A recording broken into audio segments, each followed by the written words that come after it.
Capoyo. Ronaldo.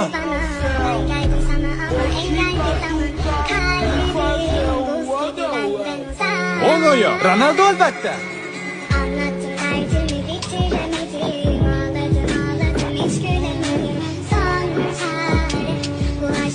Tezlikmi? Uning yo'qligini aytmoqchi edim, lekin bu ham Ronaldo.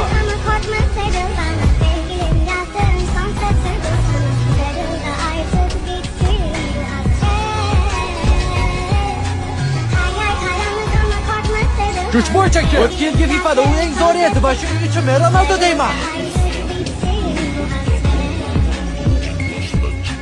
Mahorat. Ronaldo.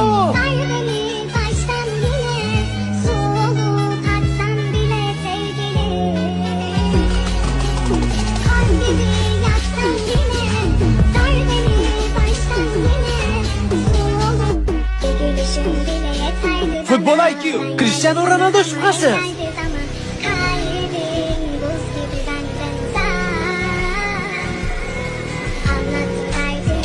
Yana sizlarga nima kerak? U dunyoning eng zo'r futbolchisi Cristiano Ronaldo.